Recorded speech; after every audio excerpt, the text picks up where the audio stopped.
আপনারা কি সবাই চোখের চিকিৎসার জন্য গেছিলেন? এটা কি আপনাদের ধামুরহাট থেকে প্রতিনিয়ত এই গাড়িগুলো যায়? বছরে একবার। কতগুলো ট্রিটমেন্ট তারা দেয়?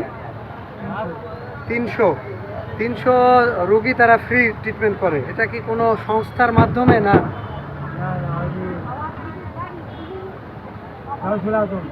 গাউসুল আজম তার মাধ্যমে দিনাজপুরের চিকিৎসা করে।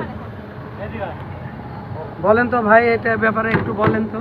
এটা আমরা সমিতির মাধ্যমে একটা প্রতি বছর 16 বছর ধরে করতেছি। এটা ওরা ছানি দেয়, আমরা শ্রম দিই।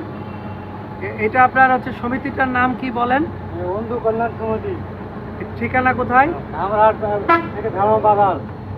ধামুরহাট থেকে ধর্ম বাজার, রাঙ্গামাটি। আচ্ছা, এটা কি আপনারা যে কেউ জয়পুর মনে করেন জয়পুরহাট থেকে যদি কেউ সদস্য হতে চায় এখানে চিকিৎসা নিতে পারবে কি? চিকিৎসা নিতে পারবে, কিন্তু সদস্য হতে পারবে না। মানে আপনাদের সাথে যোগাযোগ করলে পরে চিকিৎসা পাবে।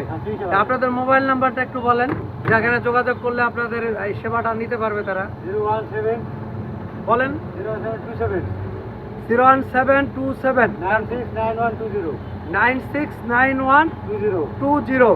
আপনার নামটা ভাইজান? কি দায়িত্বে আছেন আপনি? সদস্য পদে আছেন, কার্যনির্বাহী সদস্য।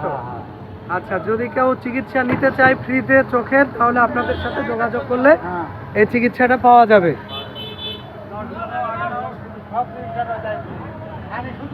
শুধু ছানি অপারেশন যেটা।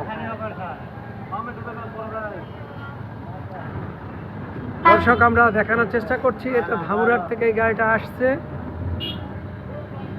দিনাজপুর থেকে ফ্রিতে চিকিৎসা করে নিয়ে যাচ্ছে তারা। 300 রোগী বছরে তারা ফ্রি ট্রিটমেন্ট করে থাকে। এটা আরও একটা গাড়ি চলে গেছে। আচ্ছা, ধন্যবাদ।